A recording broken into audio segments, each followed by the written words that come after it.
Un sourire parfait à l'écran, un cœur brisé en coulisses. Pendant des décennies, elle a incarné la mère idéale, mais derrière les caméras, Karen Grassle cachait une vérité déchirante. Bienvenue sur Infinite Star, la chaîne où les âmes humaines dévoilent leur lutte et leur triomphe. Aujourd'hui, nous plongeons dans la vie de Karen Grassle, l'icône de la petite maison dans la prairie, dont le silence a masqué des trahisons, des humiliations et des combats intimes. À 83 ans, elle brise enfin les chaînes d'un passé douloureux, révélant une vérité qui ébranle l'image d'un héros télévisuel adoré. Préparez-vous à une histoire de courage, de douleur et de rédemption, où une femme a transformé ses blessures en force. Avant de plonger dans ce récit bouleversant, prenez un instant pour liker cette vidéo, vous abonner à Infinite Star et partager cette histoire avec vos proches. Chaque geste nous aide à faire briller d'autres destins inspirants. Êtes-vous prêt à découvrir comment Karen Grassle, derrière son rôle de Caroline Ingalls, a affronté l'isolement, la trahison et ses démons personnels pour devenir un symbole de résilience? Allons-y. En 1974, la petite maison dans la prairie captive l'Amérique. Karen Grassle, dans le rôle de Caroline Ingalls, incarne la mère aimante, pilier d'une famille pionnière. Mais en coulisses, sa vie est un combat. Formée à Berkeley et à Londres, elle saisit cette chance après des années de précarité théâtrale. Pourtant, sous la direction de Michael Landon, star et maître du plateau, elle découvre un monde de contrôle, d'humiliation et de lutte. Les tensions salariales, les blagues déplacées et l'alcoolisme menacent de la briser, mais son courage la guide vers la sobriété et la vérité.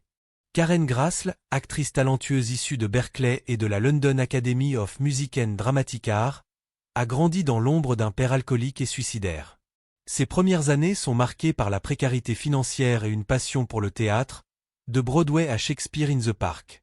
En 1974, à 32 ans, elle auditionne pour La petite maison dans la prairie, un rôle qui pourrait changer sa vie. Pour l'occasion, elle dépense $40 une fortune pour une robe en laine. Lors de son audition, Michael Landon, déjà une star grâce à Bonanza, se lève après sa lecture et déclare « Envoyez-la à la garde-robe ». Ce moment marque le début d'un rêve. Grassle admire Landon, charismatique, drôle et dévoué. Dans le pilote, il la guide avec patience, l'aidant à s'adapter à la télévision. Elle le décrit comme gentil, sensible et un excellent metteur en scène. Pour une actrice habituée aux planches, c'est une bénédiction. La petite maison, adaptée des livres de Laura Ingalls Wilder, devient un phénomène, touchant des millions de foyers avec ses valeurs d'amour et de persévérance. Grassle, en tant que Caroline, devient l'âme maternelle de la série, un symbole de dignité et de force. Mais dès la deuxième saison, 1975 à 1976, des tensions émergent. La série, désormais un succès pour NBC, génère des revenus colossaux grâce aux audiences et aux produits dérivés. Pourtant, le salaire de Grassle reste bien en deçà de celui de Landon, malgré son rôle central.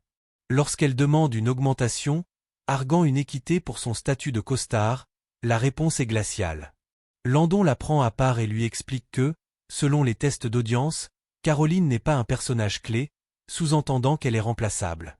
Il insiste pour que son salaire soit aligné sur celui des jeunes acteurs, une humiliation pour Grassle, qui sent son travail dévalorisé. Ce refus marque un tournant. Landon, autrefois bienveillant, devient distant. Sur le plateau, il commence à la mettre mal à l'aise, notamment lors des scènes intimes entre Charles et Caroline. Grassle se souvient de blagues obscènes lancées par Landon alors qu'ils sont assis côte à côte dans un lit, sous les projecteurs, entourés de l'équipe. « J'étais dans ce petit lit, dans cette petite chambre, entouré d'hommes, sans issue », confesse-t-elle à People.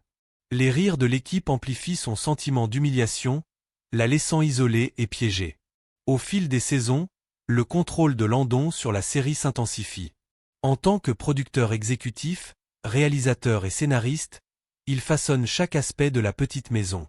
Mais pour Grassle, ce contrôle devient oppressant. Après son conflit salarial, les scénarios changent subtilement. Les intrigues centrées sur Caroline, autrefois riches en émotions, sont réduites ou réécrites pour mettre en avant Charles. Ses dialogues s'amenuisent, son rôle s'efface. Ce n'est pas un hasard, c'est une punition implicite pour avoir osé demander l'égalité. Grassle, consciente des enjeux, choisit le professionnalisme. Dans les années 1970, Une actrice de plus de 30 ans sait que les opportunités sont rares. Quitter la série ou confronter Landon ouvertement risquerait de mettre fin à sa carrière. Elle ravale donc sa frustration, se présentant chaque jour avec un sourire forcé. Mais l'humour de Landon, autrefois fédérateur, devient cruel. Lors des scènes de chambre, il lance des blagues sexistes ou moque son apparence, déclenchant les rires de l'équipe. Pour Grassl, ces moments sont dégradants. « J'étais figée, incapable de réagir sans risquer mon travail », écrit-elle dans ses mémoires, Bright Lights, Prairie Dust. Sans service RH ni soutien syndical, elle est seule face à un homme dont la parole fait loi. En dehors du plateau, la vie de Grassl est tout aussi tumultueuse. Son premier mariage avec l'acteur Léon Russom s'est effondré en 1970, la laissant fragile financièrement et émotionnellement. Les blessures de son enfance, marquées par l'alcoolisme de son père, refont surface. Comme lui, elle sombre dans l'alcool, cachant ses excès derrière des verres de vin lors de dîners. Elle admet dans ses mémoires mener une double vie. L'actrice admirée par des millions et une femme noyant son désespoir dans l'alcool. En 1977, une liaison avec l'acteur Gilles Gérard, invité dans un épisode, ajoute à sa douleur. Attirée par son charisme, elle entame une relation qui se termine brutalement lorsqu'il lui annonce qu'elle a contracté une infection sexuellement transmissible. Humiliée, Grassl doit avouer cette liaison à son partenaire de l'époque, un poids supplémentaire sur sa conscience. « Je n'avais aucune défense », confie-t-elle, la honte aggravant son sentiment d'échec. Ses habitudes destructrices, héritées de son père, menacent de la consumer. À la fin des années 1970, l'alcoolisme de Grassl s'aggrave. Ce qui commence comme un moyen d'échapper au stress du plateau devient une dépendance.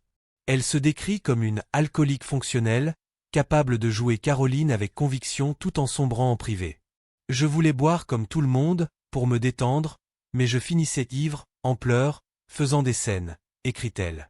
En 1977, 2 incidents la forcent à affronter la réalité. Lors d'un déjeuner organisé pour ses collègues, elle boit un verre de vin. De retour sur le plateau, elle ne pense qu'à la bouteille laissée derrière, sortant plusieurs fois pour fumer ou se rincer le visage, obsédée par l'envie de boire. « C'était humiliant », confie-t-elle. Une semaine plus tard, lors d'une conférence féministe, elle boit trop avant un discours, s'éternisant sur scène sous les regards gênés du public. Une participante la confronte, « Vous avez un problème d'alcool ». Choquée mais lucide, Grassl reconnaît la vérité. Peu après, une dispute avec une amie, après une nuit d'ivresse, la pousse au bord du gouffre. En larmes, elle fait un serment, « C'est fini, je ne boirai plus ». Elle cherche de l'aide, rejoint des groupes de soutien et entame un chemin vers la sobriété. La mort de son père, emporté par l'alcoolisme quelques mois plus tard, renforce sa détermination. Sa mort était un avertissement, dira-t-elle. En 1978, Grassl est sobre. Sa santé s'améliore, sa clarté mentale revient, et elle regagne une certaine assurance. En 1979, son salaire double, une reconnaissance tardive de son importance dans la série. Mais les tensions avec Landon persistent. Ses blagues grossières continuent, et les scénarios réduisent toujours le rôle de Caroline. Grassl, forte de sa sobriété, apprend à naviguer cet environnement toxique avec professionnalisme. Elle devient une figure maternelle pour les jeunes acteurs, notamment Mélissa Gilbert, offrant la stabilité qu'elle-même n'a pas. Pourtant, l'isolement reste pesant. Sans alliés sur le plateau, elle endure en silence, consciente que parler risquerait de ruiner sa carrière. Dans les années 1980, la petite maison reste un pilier de NBC, mais pour Grassl, le plateau est un champ de bataille émotionnelle. Elle se sent effacée, son personnage vidé de sa substance, son respect érodé par le contrôle de Landon. Quand la petite maison s'achève en 1983, Grassl ressent un mélange de soulagement et d'incertitude. Après 9 ans, elle quitte Caroline Ingalls, un rôle qui la définit mais l'a aussi enchaînée à des années de douleur. Elle retourne au théâtre, jouant dans des productions régionales et nationales, renouant avec sa passion. Mais Hollywood la cantonne à l'image de « Ma Ingalls », limitant ses opportunités. Sa vie personnelle reste tumultueuse. En 1982, elle épouse James Alan Radford et adopte un fils, Akari, une lumière dans sa vie. Mais ce mariage s'effondre en 1987. Un troisième mariage, avec Scott T. Sutherland, débute en 1991 mais se termine également. Malgré ces épreuves, Grace le trouve du réconfort dans la maternité et son article. Une réconciliation inattendue. En 1991, la nouvelle du cancer de Michael Landon secoue Hollywood. À 54 ans, il lutte contre une maladie incurable. Pour Grace, c'est un choc émotionnel. Malgré les blessures le contrôlent, les humiliations, les trahisons implicites, elle ne peut ignorer leur lien. Ils ont incarné le couple idéal de l'Amérique, partagé des années de création. Hésitante, elle lui écrit une lettre. Sans évoquer les griefs, elle le remercie pour l'opportunité et lui offre son pardon. Landon, ému, lit ces mots et pleure. Il meurt en juillet 1991. Pour Grace, cette lettre allège un fardeau de 20 ans. Ce n'est pas une réconciliation publique, mais un acte de grâce intime. Pendant des décennies, Grace le reste silencieuse, fidèle à l'image de Caroline. En 2021, à 79 ans, elle publie Bright Lights, Prairie Dust, révélant son alcoolisme, ses mariages brisés et les tensions avec Landon. Elle décrit les blagues humiliantes, l'isolement et la marginalisation de son rôle, tout en reconnaissant le talent de Landon. La grandeur et la cruauté peuvent coexister, écrit-elle. Ces révélations choquent les fans, qui voyaient en Landon un héros sans faille. Certains l'accusent de salir son héritage, mais d'autres, surtout des femmes, la remercient pour sa vérité. Pendant la pandémie, Grace affronte un cancer du sein précoce, traité avec succès grâce à un dépistage précoce. Sa résilience brille à nouveau. Aujourd'hui, Karen Grace le vit discrètement, dévouée à son fils, sa santé et son article. Son histoire est un rappel que même les séries les plus aimées cachent des vérités douloureuses. Elle était Mahingale, mais aussi une femme luttant contre l'alcool, l'humiliation et l'isolement. En brisant le silence, elle a redéfini son héritage, prouvant que la vraie force naît du courage de dire la vérité. Sur Infinite Star, nous honorons ces parcours humains. Qu'en pensez-vous? Comment voyez-vous la petite maison après cette histoire? Partagez vos réflexions dans les commentaires, et n'oubliez pas de liker, vous abonner et partager pour découvrir d'autres récits cachés.